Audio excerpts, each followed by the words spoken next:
When the night has come and the land is dark and the moon is the only light we'll see. No, I won't be afraid. Oh, I won't be afraid. Just as long as you stand by me. So darling, darling, stand by me. Oh, stand by. Oh, stand by me. Stand by me. If the sky that we look upon should tumble and fall, or the mountain should crumble to the sea, I won't cry, I won't cry, no, I won't shed a tear, just as long as you stand by me. And darling, darling, stand by me. Oh, stand by me. Oh, stand now. Stand by me. Stand by me.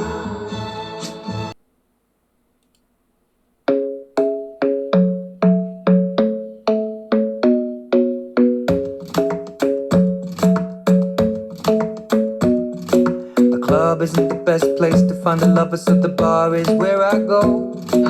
Me and my friends at the table doing shots, tripping fast, and then we talk slow. And you come over and start up a conversation with just me, and trust me, I'll give it a chance. Now take my hand, stop it, and the man on the jukebox, and then we start to dance. Girl, you know I want your love. Your love was handmade for somebody like me. Come on now, follow my lead. I may be crazy, don't mind me. Say, boy, let's not talk too much. Grab on my waist and put that body on me. Come on now, follow my lead. Come on now, follow my lead. I'm in love with the shape of you. We push and pull like a magnet do. Although my heart is falling. I'm in love with your body. Last night you were in my room, and now my bedsheets smell like you. Every day discovering something brand new. Well, I'm in love with your body. I'm in love with your body. I'm in love with your body. I'm in love with your body. Every day discovering I'm in love with the shape of you. When we came, we let the story begin. We're going out on our first date. You and me are thrifty, so go all you can eat. Fill up your bag and I fill up the plate. We talk for hours and hours about the sweet and the sour and how your family's doing okay. And even getting a taxi, kissing the backseat, tell the driver make the radio play. And I'm singing like, girl, you know I want your love. Your love was handmade for somebody like me. Come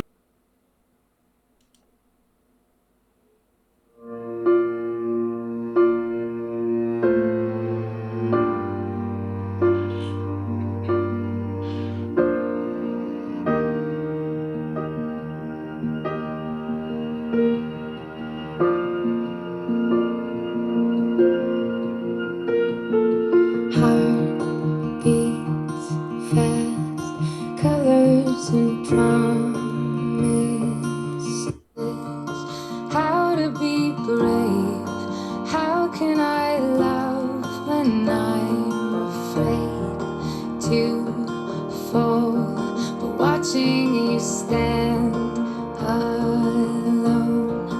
all of my doubt suddenly goes away somehow. One step closer. I've died every day waiting for you. Darling, don't be afraid. I have loved you for 1,000 years. I'll love you for 1,000 more.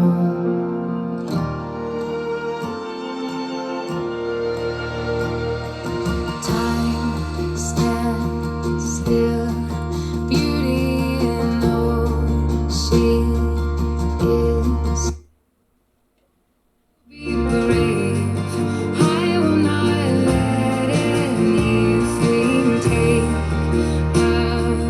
away. Standing in front of me, every breath, every hour has come to this. One step closer. I have died every day waiting for you. Darling, don't be afraid. I have loved you for 1,000 years. For 1,000 more. All along I believed I would find you. Time has brought your heart to me. I have loved you for 1,000 years. I love you for 1,000 more.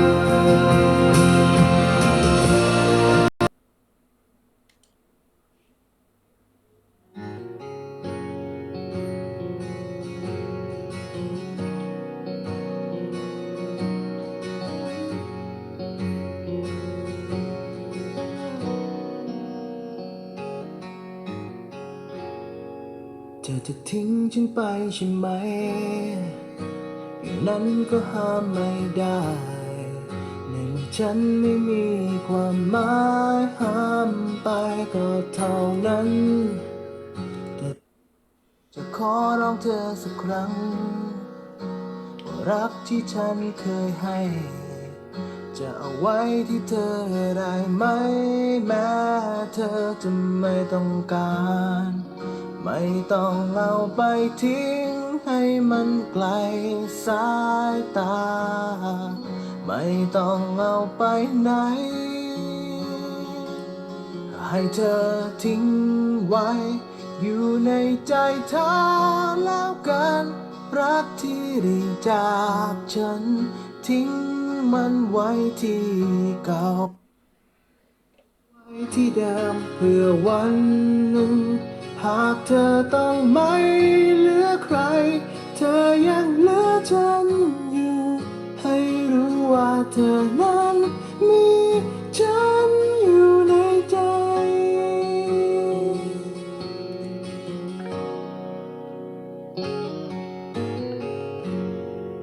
ไม่อยากเห็นเธอไปกับเขาอยากรั้งเอาไว้ให้ได้แต่ก็รู้ว่าคงจะสายเกินไปสำหรับฉันเก็บความรักฉันไว้ให้ดีแต่วันไหนที่เธอร้องไห้ให้เธอคนหัวใจจะรู้ว่าเธอยังคงมีฉันไม่ต้องเอาไปทิ้งให้มันไกลสายตาไม่ต้องเอาไปไหนให้เธอทิ้งไว้อยู่ในใจเธอแล้วกันรักที่ได้จากฉันทิ้งมันไว้ที่เก่าเอาไว้ที่เดิมเพื่อวันหนึ่งหากเธอต้องไม่เหลือใครเธอยังเหลือฉันอยู่ให้รู้ว่าเธอนั้นมีฉันอยู่ในใจ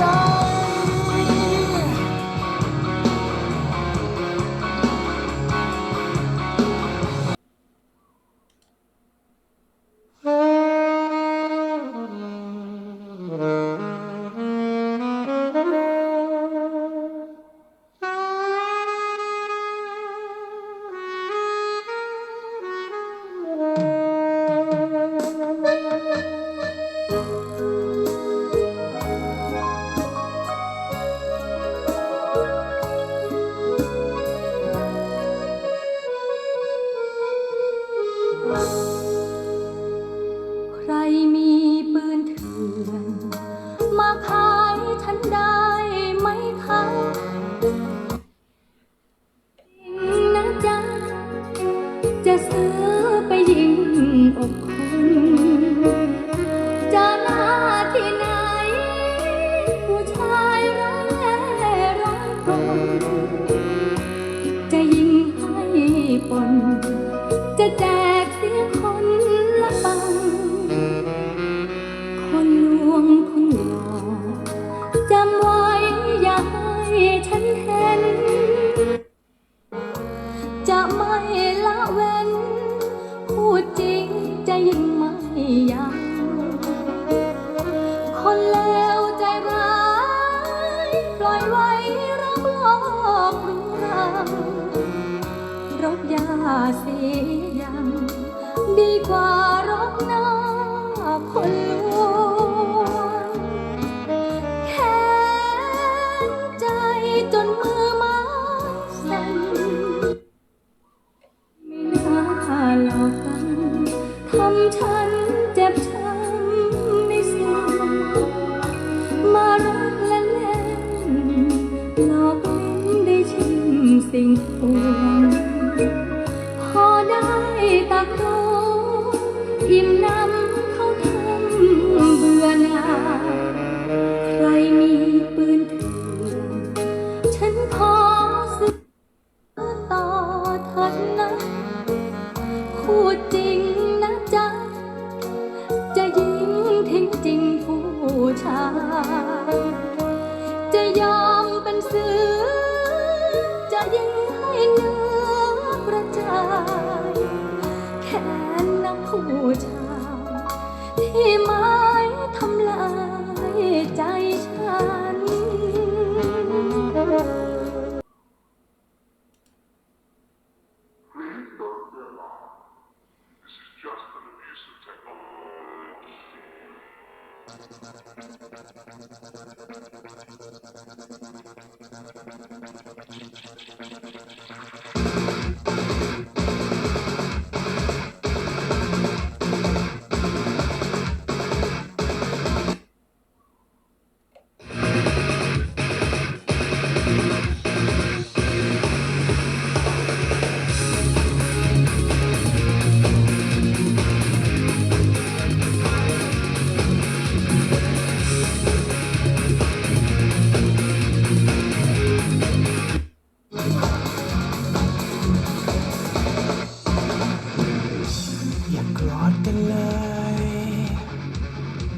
ยกโทษให้ฉันถ้าทำผิดไป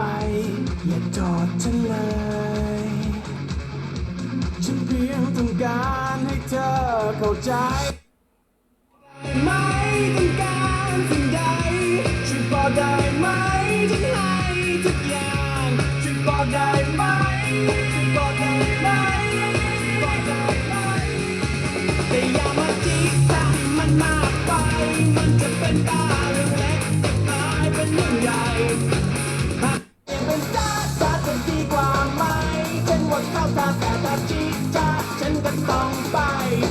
แต่อย่ามาจิกถ้าให้มันมากไปมันจะเป็นบ้าเรื่องเล็กจะกลายเป็นเรื่องใหญ่หากเป็นจ้าจะดีกว่าไหมฉันว่าเข้าฉันก็ต้องไปบอกมาเลยเป็นเพียงคำถามเพื่อความเข้าใจอย่าโทษฉันเลยฉันเพียงต้องการให้เธอเข้าใจช่วยบอกได้ไหมต้องการสิ่งใดช่วยบอกได้ไหมฉันให้ทุกอย่างช่วยบอกได้ไหมช่วยบอกได้ไหมช่วยบอกได้ไหมแต่อย่ามาจิกถ้าให้มันมากไปมันจะเป็นบ้าเรื่องเล็กจะกลายเป็นเรื่องใหญ่หากเปลี่ยนเป็นจ้าจะดีกว่าไหมฉันว่าเข้าตาแต่ถ้าจิกจ้าฉันก็ต้องไปถ้าให้มันมากไปมันจะเป็นบ้าเรื่องเล็กจะกลายเป็นเรื่องใหญ่หากเปลี่ยนเป็นจ้าจะดีกว่าไหมฉันว่าเข้าตาแต่ถ้าจิกจ้าฉันก็ต้องไป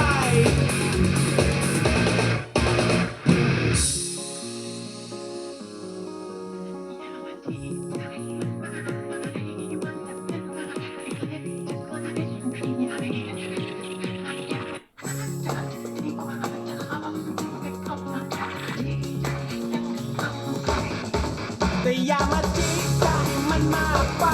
มันจะเป็นบ้าเรื่องเล็กจะกลายเป็นเรื่องใหญ่จะดีกว่าไหมฉันว่าเข้าตาแต่ถ้าจิกจ้าฉันก็ต้องไป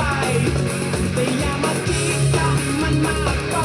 มันจะเป็นบ้าเรื่องเล็กจะกลายเป็นเรื่องใหญ่หากเปลี่ยนเป็นจ้าจะดีกว่าไหมฉันว่าเข้าตาแต่